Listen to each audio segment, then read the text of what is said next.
E olha, a gente tem muito assunto, Zaidan, para repercutir com o nosso primeiro entrevistado do Jornal Gente desse sábado. Daqui a pouquinho a gente vai conversar com o Leonardo Trevisan, que é professor de Relações Internacionais da ISPM. Aliás, daqui a pouquinho não, já vamos agora, o professor já está aqui nos escutando. Tudo bem, professor? Bom dia, bom sábado.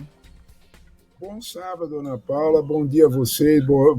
Bom dia, Zaidan. Bom dia a todos que nos escutam. Bom dia, professor.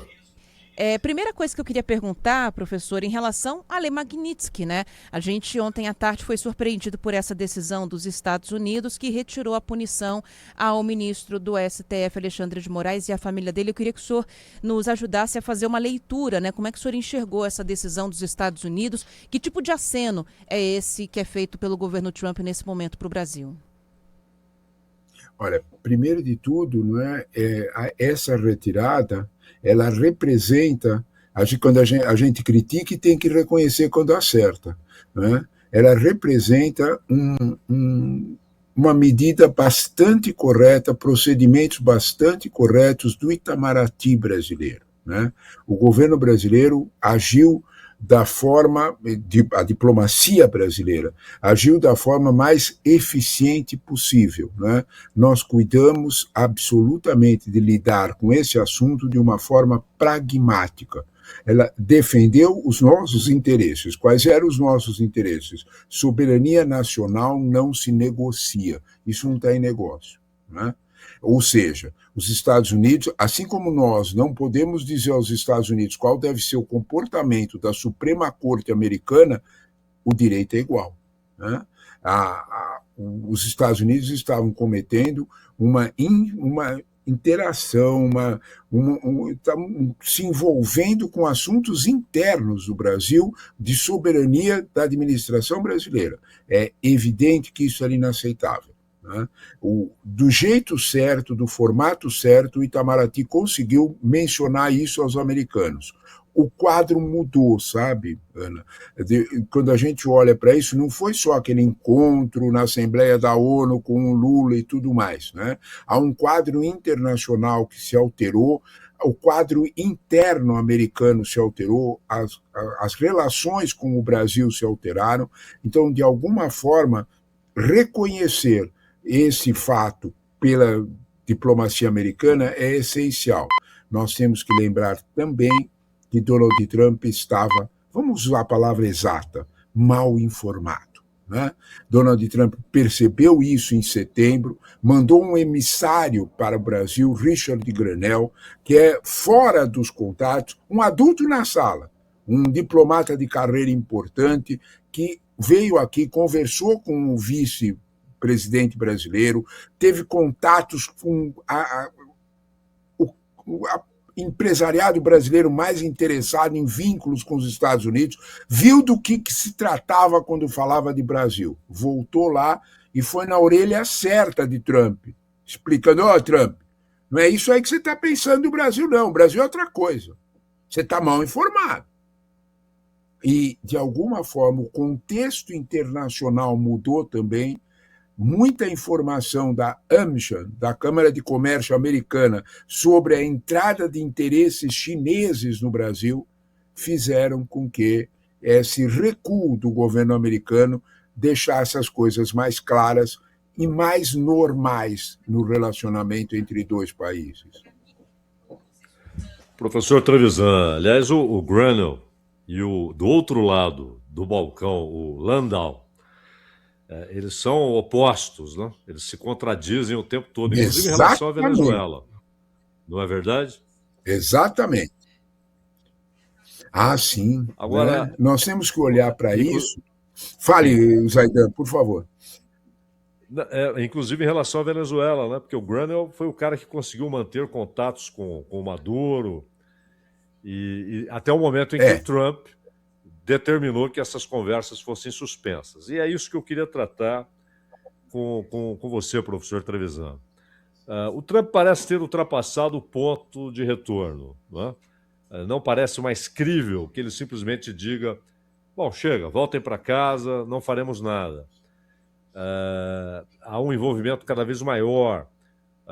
O maior porta-aviões do mundo, Gerald Ford, B-52, que são aviões que dificultam demais qualquer ação de defesa, porque voam a altitude extraordinária e despejam bombas com uma facilidade tremenda, dificilmente são atingidos. A Venezuela nem teria condições de evitar ataques de B-52. A ação por terra é outra coisa, né? Porque uma coisa é atacar desde o mar, outra coisa é entrar e ficar. Ocupar um país é muito diferente de atacar um país. Ocupar pode levar a desastres, como aconteceu no Vietnã, no Afeganistão. Os Estados Unidos saíram recentemente do Afeganistão com o rabo entre as pernas, depois de 20 anos de ocupação. Que cenário o senhor acredita ser mais provável? Ataques desde o mar, ataques direcionados ao Maduro ou a eventuais laboratórios, só para que o Trump justifique essa ação. A sequência desses assassinatos, dessas ações criminosas no Caribe, matando gente que ninguém sabe quem morreu naqueles barcos. O que o senhor imagina? Quais os próximos acontecimentos que o senhor espera nessa tensão Estados Unidos e Venezuela? Olha, primeira coisa, Cláudio, você lembrou muito bem a ação do Richard Grenell, né? A ação do Richard Grenell, ela tem que ser explicada. Ele esteve no Brasil e esteve antes na Venezuela, né? Ele é um emissário, ele esteve com o Putin também, né? Ele é um emissário secreto do Trump, e isso é normal na diplomacia norte-americana, sempre aconteceu. O Richard Grenell, quando esteve na Venezuela, ele precedeu aquela retirada. Se a gente não olhar para isso, a gente talvez não entenda a situação com a Venezuela, Cláudio. O Richard Grenell esteve na Venezuela defendendo os interesses da Chevron. A Chevron, a maior petrolífera americana, ele precisava, de alguma forma, de abrir uma porta, porque a Chevron, durante aquele período do governo Biden, que houve aquela troca, o governo Biden retirou as sanções, o Maduro prometeu fazer eleições limpas, o Biden cumpriu, o Maduro não, né? Mas tudo bem, isso passou. O fato real, né, é que a Chevron tinha feito muitos investimentos na Venezuela na era Biden.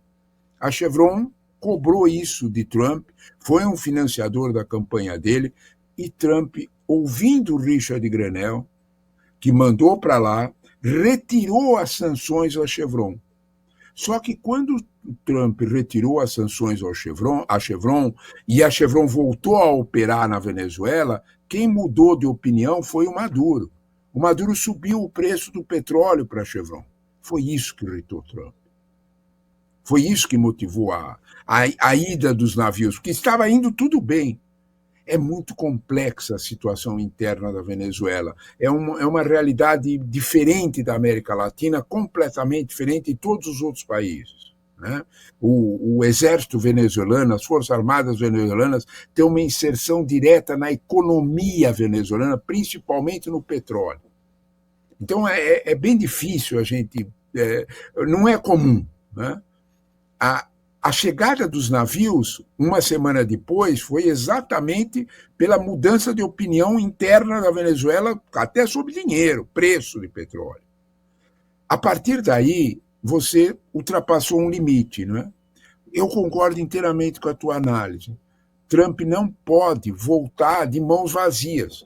Ele não pode ter deslocado toda essa tropa, toda essa frota em relação à Venezuela e não fazer nada. Principalmente porque ele prometeu para suas bases que o motivo sobre a ida para lá não era petróleo. O motivo da ida para lá era combater o tráfico de drogas. Coisa que todos os analistas internacionais são unânimes. A Venezuela não é um importante ponto. Tem tráfico de drogas, sim, mas é pequeno perto do resto. Então, não justificaria. Mas para as bases de Trump, é o ideal.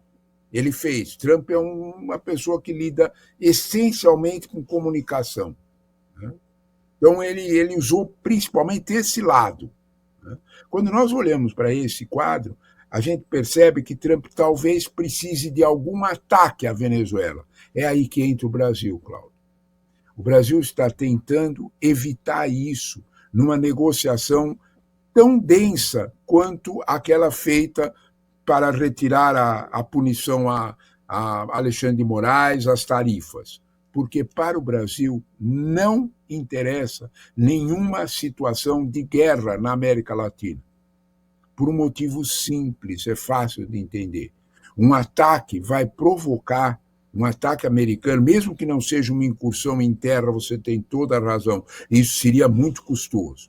Mas um ataque aéreo iria provocar um pânico na Venezuela e uma saída de uma nova onda de refugiados. Não é uma brincadeira isso. O Brasil é um dos menos atingidos, mas é atingido. Tem pelo menos 600 mil venezuelanos aqui, numa conta difícil de ser confirmada, talvez seja mais.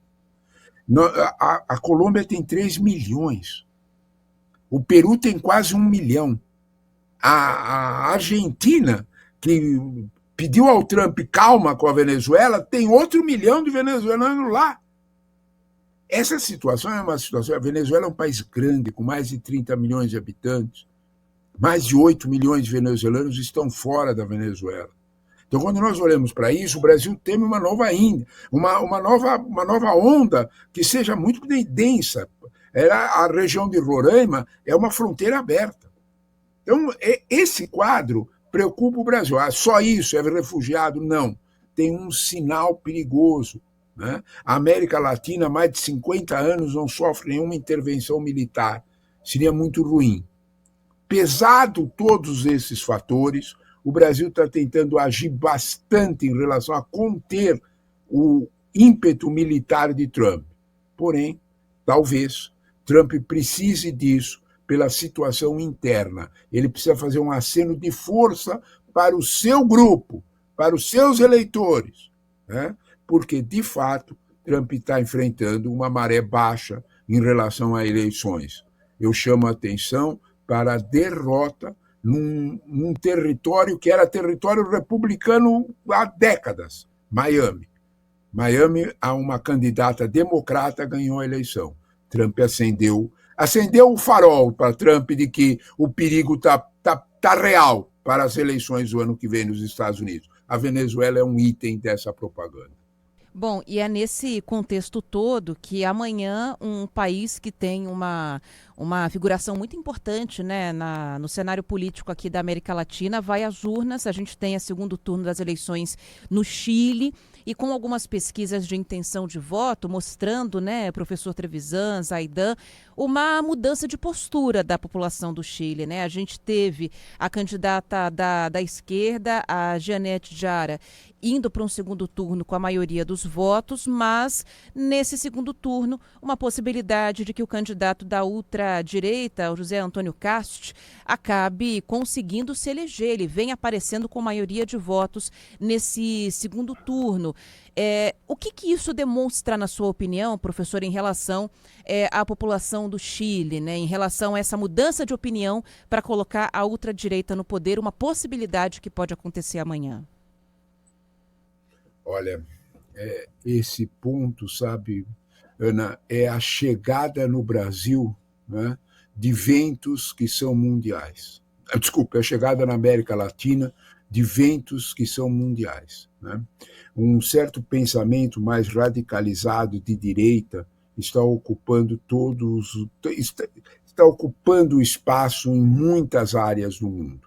Né? Eu chamo a atenção para a capa, para a preocupante capa da importante revista Economist desta semana, que saiu quinta-feira. A capa mostra as lideranças europeias, Ana, de ultradireita, que vão tomar, que estão a começar da França. Marine Le Pen, o grupo de Marine Le Pen, que vai tomar o poder na Europa. Esses ventos políticos chegaram na América Latina, isso é indiscutível. Não é só na Venezuela, não é só no Chile. Ele chegou já na Argentina e está tomando força na Colômbia, deve ganhar no Peru. Então, portanto, nós estamos olhando para essa realidade. O Chile era um país absolutamente organizado politicamente. ele tinha uma estabilidade política invejável na América Latina. Talvez pela dura período do regime militar de Pinochet, mas quando esse regime terminou, se alternavam no poder centro-direita e centro-esquerda. Né? Se a gente lembrar, Bachelet, Pinheira, Bachelet de novo, Pinheira de novo, desde 2006 até 2018. Em 2018, praticamente há uma mudança no Chile por várias razões. A primeira delas é a perda de poder, a perda financeira das commodities chilenas, o cobre principalmente, perda de preço. Isso atingiu duramente a sociedade chilena. Essa crise econômica levou a uma crise política. A esquerda foi, digamos desta forma, muito inábil, né? E pressionou muito por uma reforma constitucional. Não deu certo, né? A esquerda se colocou fora do jogo. É exatamente isso que você disse. A esquerda, quando muito, terá 30%, 35% dos votos. A direita se fracionou, mas no segundo turno ela está junto com o Cast, né? A gente precisa lembrar que na lógica chilena, né, todas as opções de direita moderada desapareceram. Ah, professor, então foi só por causa da crise econômica? Não. O Chile começou a conviver na última década, como toda a América Latina, com um envolvimento com o crime organizado. Ana, se a gente não olhar para isso, não entende o medo da população. O Chile tinha, até 10 anos atrás, o mais baixo índice de assassinatos por 100 mil habitantes, que é um critério para medir delinquência, para medir criminalidade. O Chile tinha 2,8, não chegava a 3 assassinatos a 100 mil. Dobrou, passou para quase 7. Algo que a sociedade chilena não conhecia, né? Tiroteio no meio da rua, gangues organizadas, isso assustou. Esse espaço foi ocupado politicamente pela extrema-direita, que prometeu limpar o Chile. Né? Você nomeou o José Antônio Cast exatamente pelo que ele é, um radical.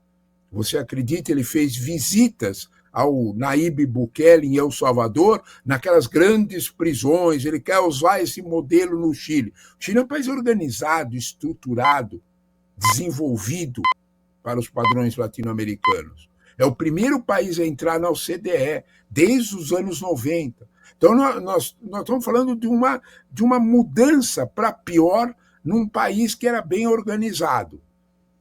As razões são essas: crise econômica, subida do crime organizado e, principalmente, ventos políticos internacionais que também chegaram na América Latina. As pesquisas indicam que o Cast tem mais de 60% dos votos na eleição de amanhã. É bastante provável que isso aconteça assim. Aliás, professor Trevisan, ainda sobre o Chile, antes deixa eu só mandar uma saudação aqui para o grande escritor, o Wagner William, que ela escreveu a biografia da Maria Teresa Goulart, também do Marechal Lott. E o Wagner está com um problema que muitos paulistanos estão enfrentando. Ele diz que na divisa entre Aclimação e Vila Mariana, a população ali daquela região está sem água e sem eletricidade há 3 dias.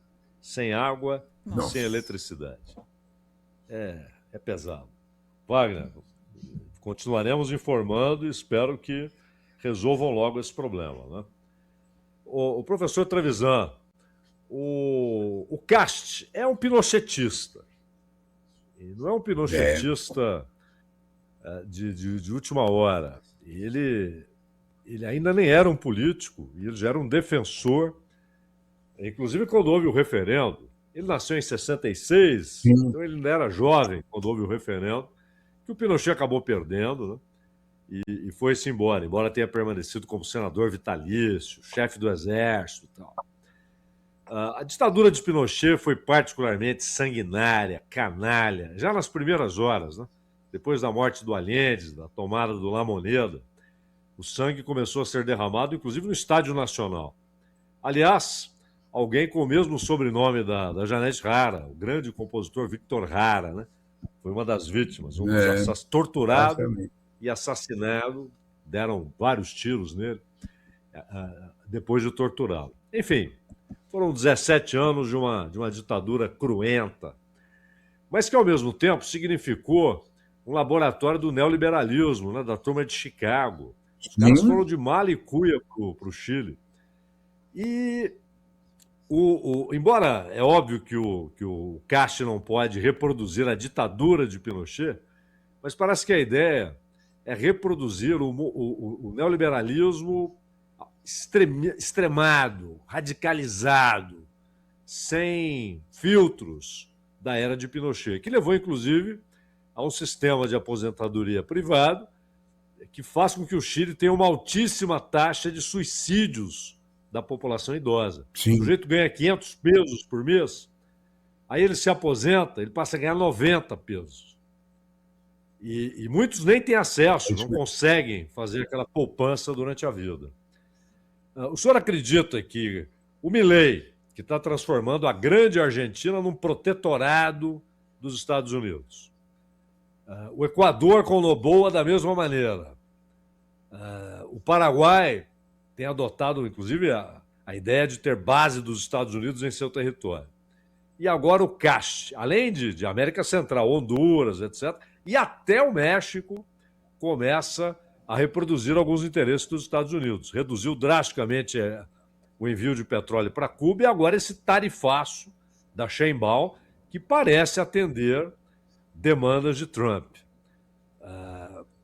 Além desses ventos que o senhor mencionou, os Estados Unidos enxergam a América Latina como o território de embate com a China e faz esses movimentos todos e está encontrando aliados de maneira até surpreendente, numa velocidade surpreendente, professor Trevisan?